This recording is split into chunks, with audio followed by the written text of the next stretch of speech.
안녕하세요, 사랑하는 성도님들. 간밤에는 평안하셨나요? 이제 여러분들께서는 하나님께서 가르쳐 주신 그 방법으로 행복한 인생을 만들어 가기 시작하셨나요? 여러분들께서 이제 매일 하나님의 말씀을 가까이 하고 하나님의 말씀을 묵상하고 또 내가 처한 그런 상황과 감정들에 하나님이 오늘 주신 말씀을 빼앗기지 않기 위해 몸부림치는 삶을 살기 시작하셨습니까? 하나님께서는 단지 이렇게 살아봐, 그러면 행복해질 거야 라는 수준에서 이 말씀을 멈추지 않으십니다. 오늘은 묵상하며 사는 그 삶에 하나님께서 주시기로 약속하신 유익이 있을까? 그 약속하신 유익이 있다면 그것은 무엇일까? 한번 생각해 보고 싶습니다. 그래서 오늘의 제목은 묵상의 유익이라는 제목으로 한번 말씀을 나눠보고자 합니다.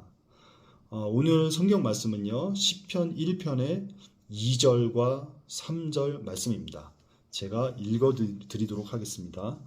오직 여호와의 율법을 즐거워하여 그의 율법을 주야로 묵상하는도다. 그는 시냇가에 심은 나무가 철을 따라 열매를 맺으며 그 잎사귀가 마르지 아니함 같으니 그가 하는 모든 일이 다 형통하리로다. 시편 1편에서 하나님의 말씀을 묵상하고 사는 사람, 바로 그 3절의 그는에서 말하는 그 그이죠. 그 사람을 하나님께서는 시냇가에 심은 나무와 같다라고 표현하고 계십니다. 이런 생각해 보셨어요? 왜 하나님께서는 그 수많은 비유할 만한 것들 중에 하필이면 시냇가에 심은 나무라는 표현으로 묵상하는 사람들을 빗대어 말씀하셨을까요? 예를 들면 여러분들 우리가 잘 알고 있는 그 유명한 시편 23편과 같이 푸른 초장에 누이시고 쉴 많은 물가로 인도함을 받는 그런 양으로 비유할 수도 있지 않으셨을까요? 왜 하필 그 수많은 하나님의 창조물들 중에 이 묵상하는 사람을 나무에다 비유해서 말씀하고 계실까요?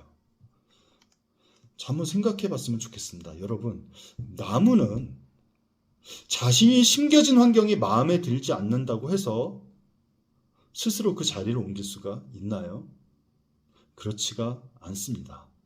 나무라고 하는 이 하나님의 창조물은 자기가 심겨진 곳, 그 뿌리 내린 곳에서 그곳이 척박하든, 그곳이 바람이 불든, 그곳에 비가 오지 않든 그곳에서 그냥 죽을 때까지 살아갑니다.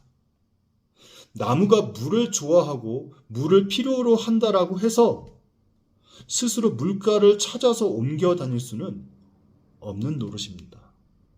그러면 이 시냇가에 심은 나무라는 것은 도대체 무엇을 의미하는 것일까요? 누군가가 의지를 가지고 바로 시냇가에 그 나무를 심었다라는 것을 의미합니다. 우리가 시냇가에 심은 나무가 된다라는 것은 우리가 시냇가에 스스로 가서 거기에 심겨질 수 없다라는 것입니다. 누군가가 의지를 가지고 우리를 선택해서 그곳에 심었다라는 것을 얘기하는 것입니다. 그 모든 필요가 풍성하게 충족될 수 있는 그런 조건과 환경 가운데 누군가가 우리를 심었다. 묵상하는 그 사람을 심었다라는 것입니다. 이것은 나무가 원한다고 해서, 나무가 의지가 아무리 강하다고 해서 스스로 결정할 수 있는 것이 아닙니다. 하나님의 말씀을 주야로 묵상하고 사는 그 사람을 하나님께서는 시냇가에 심으시겠다라고 말씀하고 계십니다. 그래서 단지 그 나무의 생명을 유지하는 수준을 넘어서서 그 나무의 모든 필요를 채우고도 넘치는 환경 가운데 단단히 심어 놓으시겠다라는 것입니다. 그리고 이런 삶에선 철을 따라서 열매를 맺게 되고요. 또 그 잎사귀가 마르지 않고 늘 푸르게 유지가 됩니다. 자, 여기서 제가 주목하고 싶은 것은 나무가 열매를 맺고자 하고 잎사귀를 푸르게 유지하고 싶은 그 의지가 있다라고 해서 그렇게 할 수 있을까요? 그렇지 않습니다. 나무는 아무리 그런 의지를 가지고 있다라고 해도 나무 스스로는 결코 가능한 일이 아니라는 것입니다. 오직 누군가 나무를 시냇가에 튼튼하게 심어 주었을 때, 그럴 때에 철을 따라 열매를 맺고 그 잎사귀가 마르지 않고 늘 푸른 것은 시냇가에 심겨진 그 결과로 나오는 그런 자연스러운 그런 결과들인 것입니다. 그러나 시냇가에 심기지도 않은 나무가 걱정과 근심과 스트레스를 감내하면서 온 의지를 들여서 난 열매를 맺을 거야, 나는 잎사귀를 푸르게 유지할 거야 라고 노력한다고 한번 생각해 보세요. 그것이 가능할까요? 이와 같이 묵상하는 사람은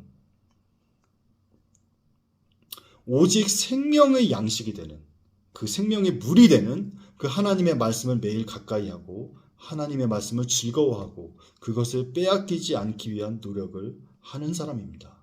바로 이 지점, 바로 정확히 이 지점에 우리가 포커스하고 살 때에 우리의 삶에는 자연스러운 열매가 맺히기 시작하고 늘 푸르게 유지되는 것이며, 그것은 모든 일에 형통한 그런 결과로 보여지게 되는 것입니다.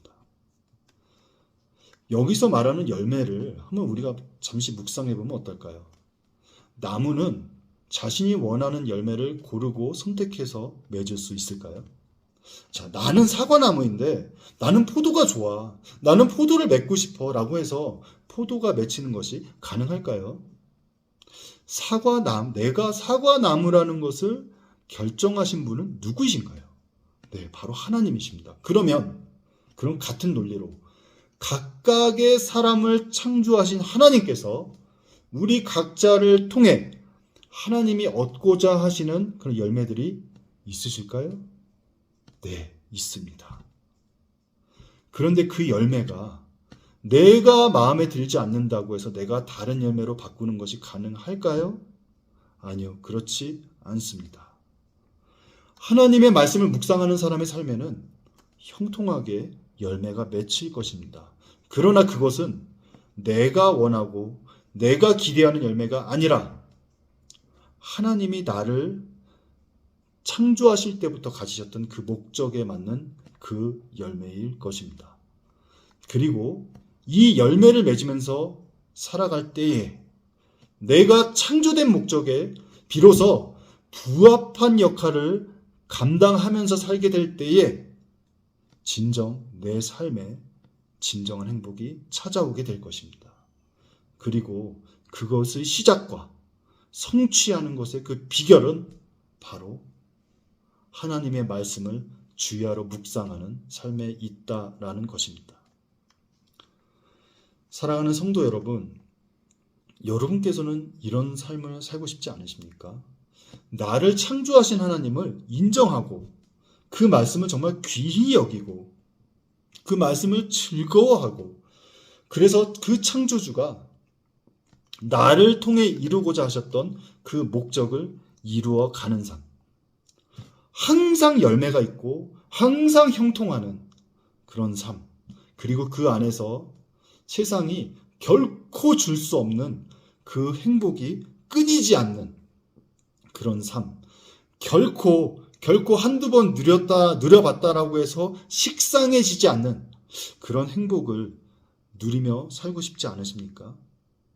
사랑하는 성도 여러분, 여러분들이 정말 이 묵상을 통해서 이 주야로 하나님의 말씀을 사랑하고 하나님의 말씀을 가까이 하심으로 인해서 정말 이런 유익들, 하나님께서 우리에게 주실 수 있는 이런 유익들을 삶에서 풍성히 누리면서 사시기를 우리 주 예수 그리스도의 이름으로 진심을 다해 모든 성을 함께 고백합니다.